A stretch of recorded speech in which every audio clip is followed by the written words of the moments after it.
The historical center of Havana is the best preserved of all Latin America, but it's special because it's not a city museum. People live and work here. This is a result of the effort of many people, workers, architects, and historians. Today we will meet a well-known architect, advisor of the Historian Office of Havana. He has taught in several countries, and now we will know the opinions of Orestes del Castillo. Professor, it's such a privilege to be here with you. Thank you. Because you know this building. Pleasure is mine. Thank you. You know this building so well. In Spanish, La Lonja del Comercio, stock and exchange house. Yes, it is. Why is it important, this building? The building has a big importance from the social point of view, from the historical point of view, and from the architectural point of view, because it was the first office building built in Cuba. This is for that purpose, only offices that were used since the very beginning, 1909, to the present moment. And you participated in the restoration of the building? I was in charge of the control, the general control, as the main architect at site. So, Professor, you know this building very well, and that's I think so. That's why I think it's a privilege to have you here, because we see this stock and exchange house in every landscape of the Old Havana. And that's a project, Professor, you know very well too, related to a person very important for our history, for our architecture, for our city, which is Eusebio Leal, and the project that he has developed around the colonial old part of the city. You said in some point, in some interview I read that you gave a few months ago, that you said that what was happening here in the Old Havana was not that important in the architectural point of view, but from the social point of view. Why do you think it's important in this social point of view? It's very simple. It is because the main idea of the work of the Office of a Historian is to upgrade the conditions of life of the population inside the historic center. The historic center is the... It's not a dead no. part of the city. It's alive, full of people. Full of people, yes. This is to make it an alive city with all the people inside. So there's a problem, international problem, that is a phenomenon that is gentrification.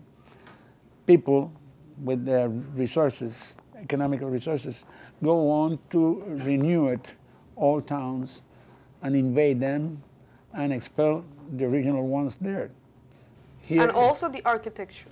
The old architecture is erased. Not exactly. Sometimes. They are keeping the old architecture because it's a little bit snob, and they're doing that.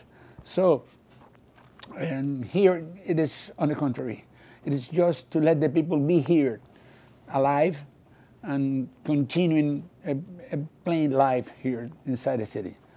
So there's a lot of social activities, social programs, just to increase that and to reach it to perfection, mostly.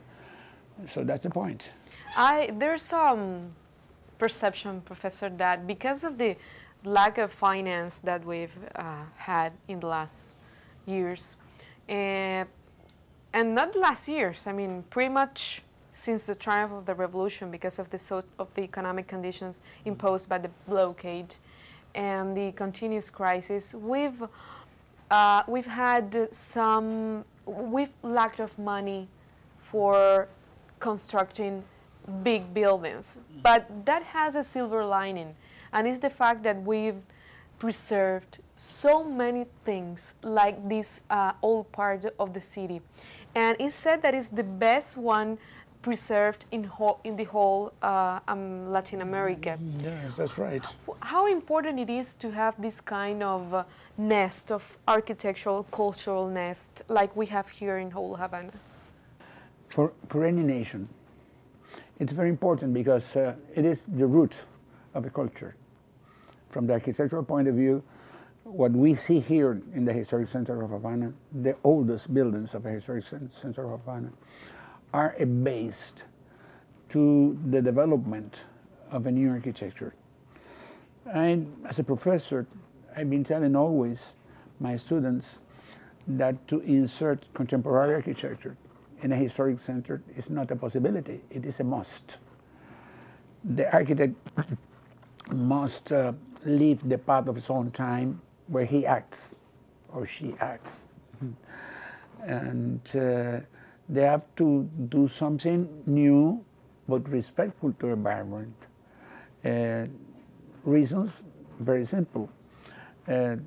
New architectural programs, new construction techniques, new technologies to house in the buildings, and many other facilities, new construction materials, the development goes on, and you have to follow it. But you have to respect the heritage. It is there as a root. The past serves to keep the present and open the future. That's interesting, Professor. And I think, and that's, I'm worried sometimes about the fact that the necessity of people, of having houses, of places where to live, has led to a process very complicated in which people are developing their own solutions, their own kinds of constructions, buildings, architectural solutions, alternative solutions. And in a way, sometimes that makes the city a little bit uglier because people don't have information, they don't know how to do it, they just do it. What's your perception about this thing that's been going on for the last years? Well, I want to make a reference to the late Mario Coyula, who was a very close friend of mine since we were students. And a very important architect. Yeah. And he said that Havana is very expensive, but it's valuable.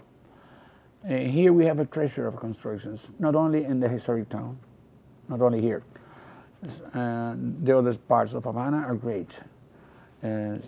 Central Havana has a lot of very important buildings and a fabric that is impressive. The fabric of a city is impressive, as well as El Vedado, that is the greatest one. But we need to preserve that heritage. Not only the old heritage, the colonial heritage. People think that the only things to be preserved are the old ones. No, we need to preserve the younger ones too. There's a movement in architecture, the modern movement, and here we have very nice examples of a modern movement. And there are buildings that are suffering a lack of maintenance, a lack of attention that could take them to ruins. I'm very concerned about the destiny of the Pediatric Hospital in Havana. That was a masterpiece by Govantes Aconcagua Rojas. It was a great Art Deco building. And due to a very sad abandon, now they have to demolish it. And we are losing something of great value. For instance, I hope that would be something to prepare people not to do the same with the maternity hospital. It was a twin hospital with it, and designed by the same architects in the same time, with the same quality of design. So we have to do things to preserve that heritage, not only the colonial one, not only the old ones, all the heritage we have. We have a very rich heritage here in Cuba, here in Havana, in some other cities. If you go to Trinidad, for instance, you see that it's a very neat preservation of that heritage, as well as the city of Santi Espíritus. And we have to do that anywhere. Havana is an old lady that has suffered the pass of time, but with a great dignity. And in spite of being so damaged, it has been chosen as one of the 7 marvelous cities the world over. This is for its character. No other city in Latin America has been preserved as the historic center of Havana. There are a lot of things that are not well known, or things that happen. So we have to preserve all that, because it is not only the very big importance of the cultural aspect of the whole thing, but the social aspect. Having the population living inside that monument, they are really living inside the monument, makes it be alive. And what's within it? The city is not a museum of constructions. It's a place where to live. But populations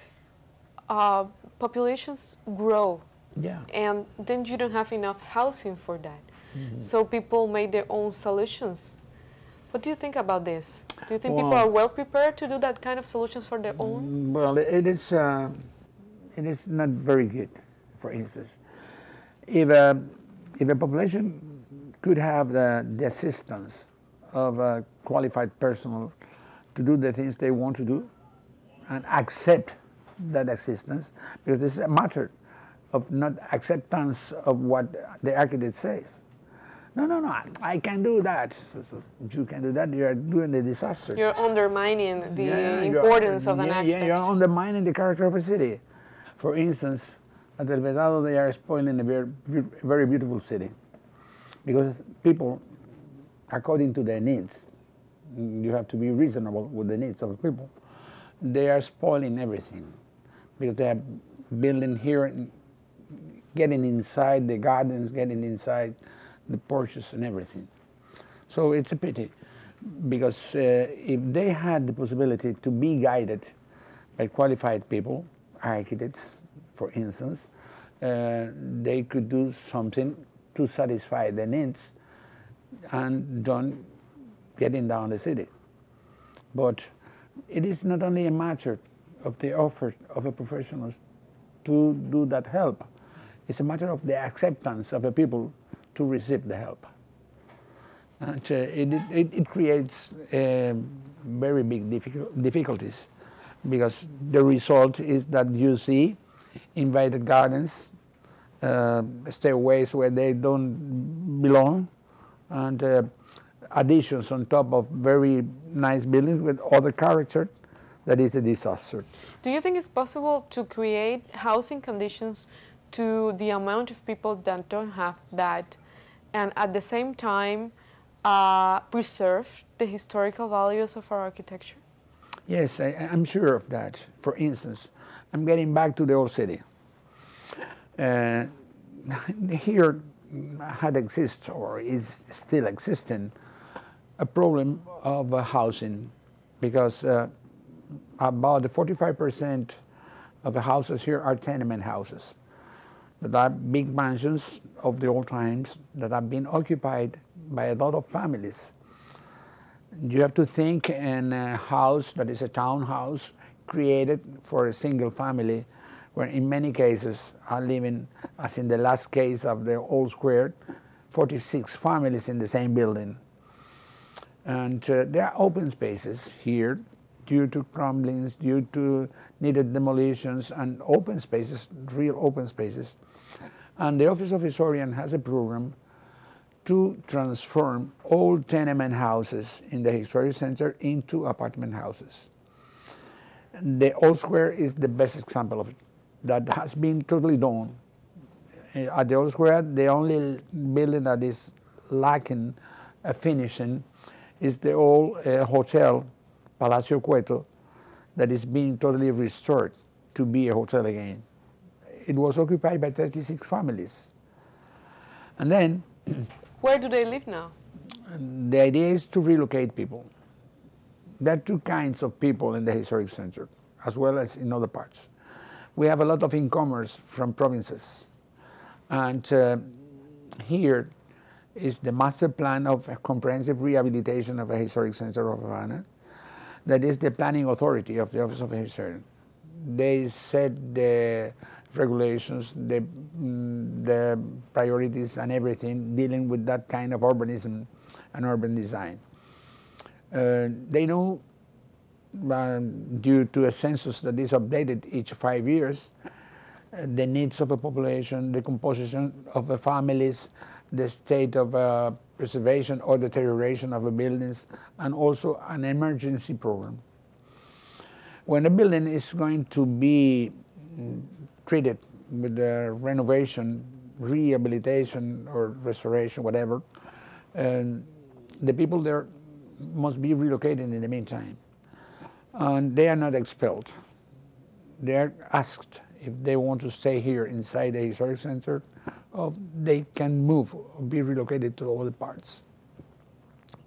In some cases, those incomers say, well, my problem is to have a safe roof over my head, no matter where. The Office of Historian is building two communities in the outskirts of Havana, one at the east and another one at the south. And these people are relocated over there. Other kind of people say, well, man, if you're taking me out of Old Havana, you're going to kill me. My grandfather was born here, also my father, myself, and my children. I need to stand in the corner of the streets as Teniente Rey and San Ignacio and look in one direction and see the Capitol, and look at the other direction and see the Cathedral Church of Havana. So I prefer to stay here, and the office does the best to keep that kind of people inside. So you must know that transforming those tenement houses that have been inside a lot of families into apartment houses, less room. For instance, the building at San Ignacio Street, number 360, that was housing 46 families, today has 15 apartments, decent apartments, not very luxury apartments, not. The Office of Historian is not pursuing having luxury apartments, high standard apartments. It's modest but comfortable apartments for the population to make them live as real persons.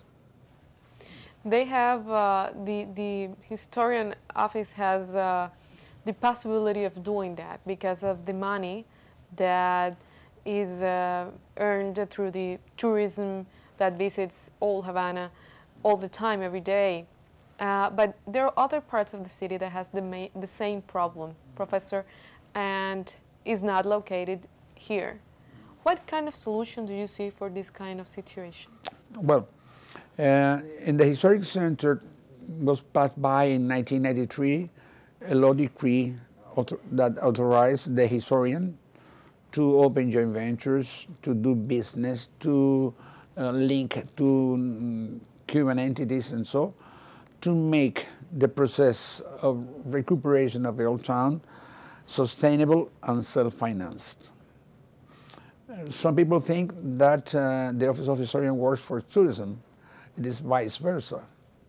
Tourism at the old center works for the city because there's a tourism company, and this tourism company manages the big chain of hotels, 21 hotels in this very moment. And there are some other ones to be open and to be created. And shops, restaurants, bars, and also in this very moment with the opening, they are renting spaces to private people that go on with more little enterprises, and it is moving everything. So the funds will be there. In some other municipalities, there's not the same possibility. And I wouldn't prefer to talk about that because I'm not an economist. But if the municipalities could have some independence in managing their own incomes, perhaps they could help to do something better done there. You, probably the biggest goal, I would say, the biggest goal that the historian office has taken is the restoring the capital. An old building, very important one, was until the last moment before the office took place there. The Ministry of Science, Technology and Environment, but it used to be the Congress before the revolution, and it changed because it was a building that represented a corrupt class there. But I know that now it's been restored, very necessary restoration there, a very important part of the city. A lot of people, a lot of cars. What are they planning to do with the Capitol? Well, the Capitol building was created to be the settlement of a Congress. And the idea is, as well, it happened with the San Geronimo, to bring back the building to its original The duty. university. And we have now, we don't have a Senate or a House of Representatives. We have the National Assembly, and the restoration will house the National Assembly. Even though it's bigger, there are a lot of, there are much more than the congresswomen meant that before. No problem. There's room enough in the Capitol building to house the National Assembly. And it is the biggest building in the zone. It has a height of 90 meters over the level of a street. And for me, it is very funny because perhaps you have seen it. The capital of Washington, D.C. is a little bit smaller than this one. And it is because the hemicycles that are at both ends of a building, one to house the Senate and another one to house the House of Representatives. And it is an icon of the city in that point of it. So I know, because I know the architects that are working on that the work is being done with extreme care. The Capitol is inside and outside, and from the perspectives of the exterior, a jewel, a real jewel of a Cuban architecture that was completed in 1929, and it was the second version of it. At the very beginning, it was thought to be the presidential palace, and then the idea was transformed, and it became the settlement for the Congress. Maintaining this building is very expensive. Do you think would be possible if the National Assembly is established there? Where will they get the money to maintain that big building? Wow. Do you think it will survive? It's part of a budget of the republic, as well as kept and maintained. For instance, the Palace of Conventions and yes, some but other they buildings. have other incomes. Yeah, you have to look for the incomes. You have to obtain the sources of the incomes. And having a republic, having a government, having an establishment like the country needs, it had to be kept. It had to be maintained. And the funds will come from the activities, commercial activities, and the industrial activities, and increasing the richness of a country will help to keep the buildings in good state of preservation.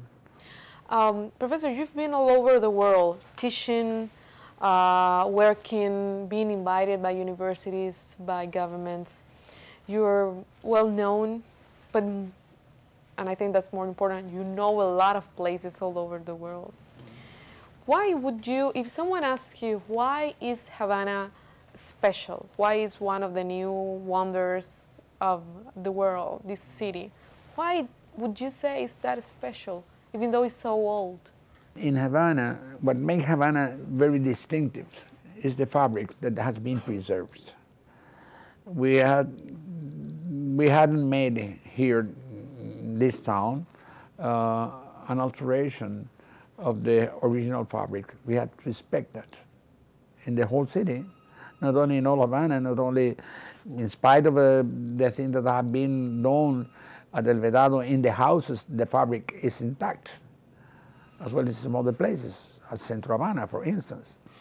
We haven't demolished a lot of buildings to make other spaces and to wide avenues and to high-rise buildings and so on. So there was a plan in the 50s to do that.